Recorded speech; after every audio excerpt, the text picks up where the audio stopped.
Bom dia, pessoal, tudo bem? Hoje nós vamos estar estudando no segundo módulo, na página 243 a seguir. Então, a ocupação das terras e a mão de obra indígena se deu em 1500, quando Pedro Álvares Cabral desembarcou no litoral brasileiro. E aí, chegando aqui, ele encontra cerca de 4 milhões de indígenas vivendo nesse território. E aqui tinha uma grande extensão de pau-brasil. E esse pau-brasil, ele era utilizado para tingir tecido. E a madeira dessa árvore, ela era bastante procurada na Europa. Então, o que que acontecia? Gerava um grande lucro para os portugueses, né?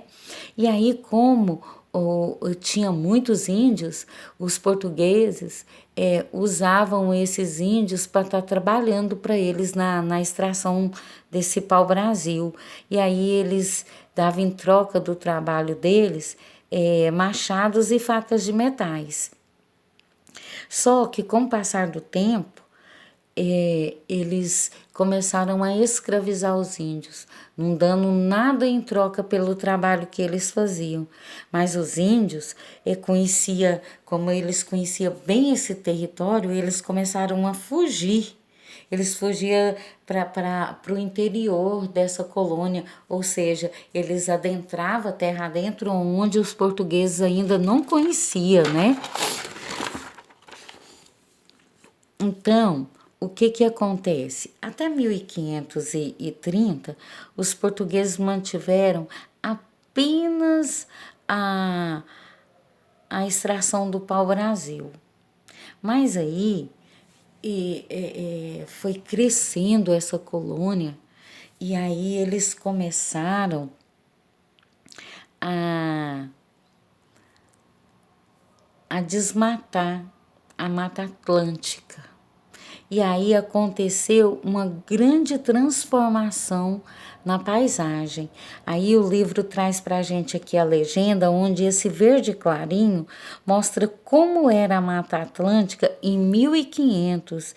E esse verde mais escuro mostra a Mata Atlântica em 2014.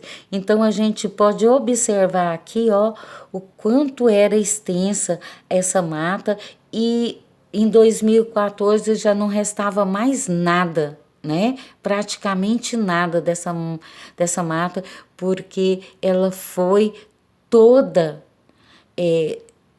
devastada, ela foi toda desmatada pela ação do homem, né?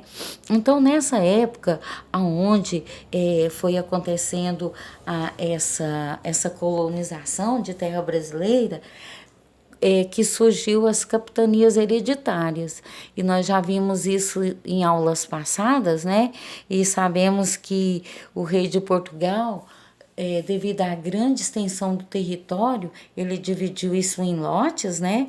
E distribuiu a comerciantes que eram os donatários, que tinham a tarefa de povoar e fazer produzir, né, esse território, essas capitanias, né? Porém, nem todas tiveram êxito, né? Nós já sabemos disso. Então, prosseguindo aí. O livro traz para a gente uma atividade onde ele coloca umas letras aqui nessa paisagem e pede para a gente estar associando essa letra aos enunciados, certo? A letra B nós vamos pular, porque tem que conversar com o colega e infelizmente nós não temos como, então vamos dar prosseguimento aí. Então, devido à grande quantidade de povos indígenas que ocupava o território brasileiro, hoje, nos dias de hoje, por direito, por lei,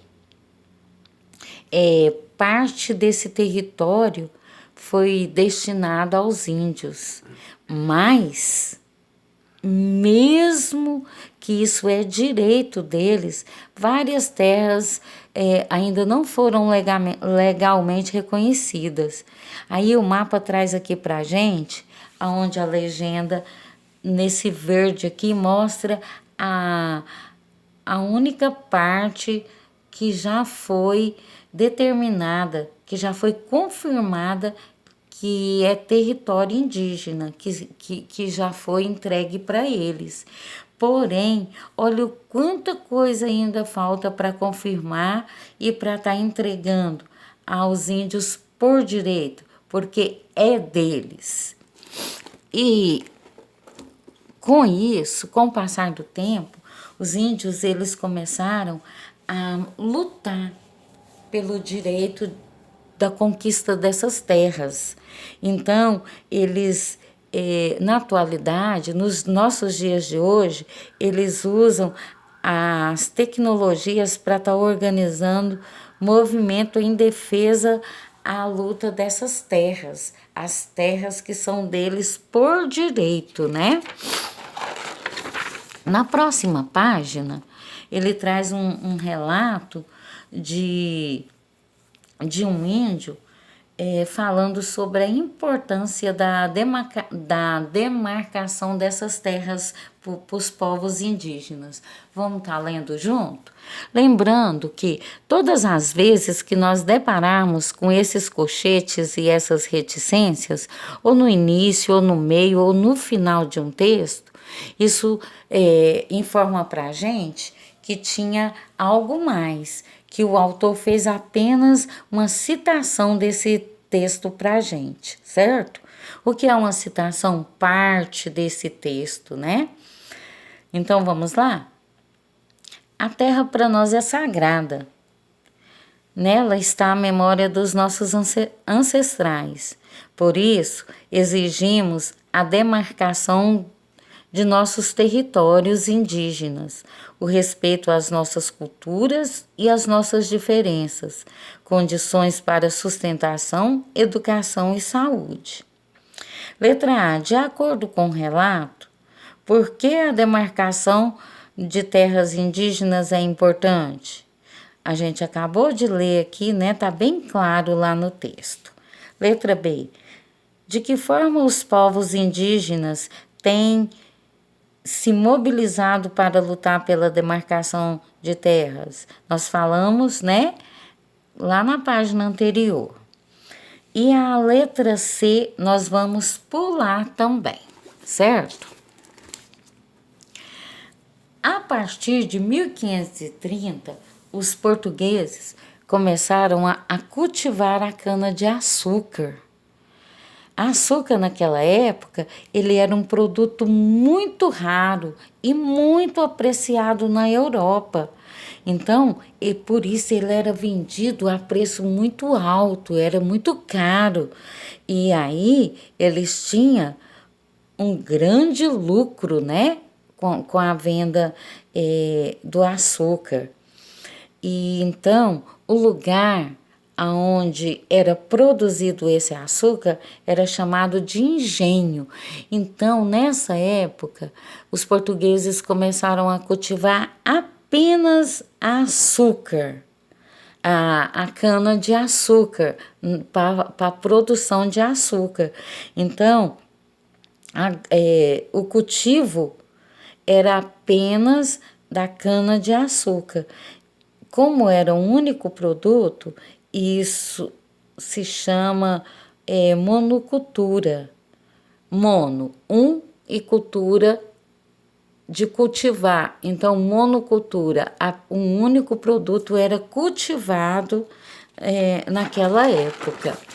Aí, como os índios fugiam e o cultivo da cana-de-açúcar dava muito trabalho, eles trouxeram muitas pessoas da África e começou a escravizar para trabalhar nesses engenhos, né? E com o passar do tempo, o regime de escravidão passou a ser adotado também nas atividades das colônias. E isso durou em território brasileiro cerca de 300 anos. Eles mantiveram as pessoas como escravos, trabalhando sem nenhuma recompensa, sem ganhar nada por esse trabalho. Então, os africanos resistiam à escravidão de várias formas. Então, como que eles faziam? Eles quebravam as ferramentas, né? Eles incendiavam as lavouras e muitos deles fugiam para o interior da mata e ficavam escondidos lá. E aí eles começaram a formar os quilombos. Aí começaram a surgir os quilombos quando esses africanos começaram a fugir para não serem escravizados. Na próxima página, na 251, ele pede para a gente completar essa cruzadinha usando as palavras adequadas. Então, olha só, letra B, cultivo de um único produto agrícola. A tia acabou de falar, quando se cultiva apenas um produto, dá o nome de quê? Monocultura, muito bem. Aí, letra B. Então, vamos aqui na letra B.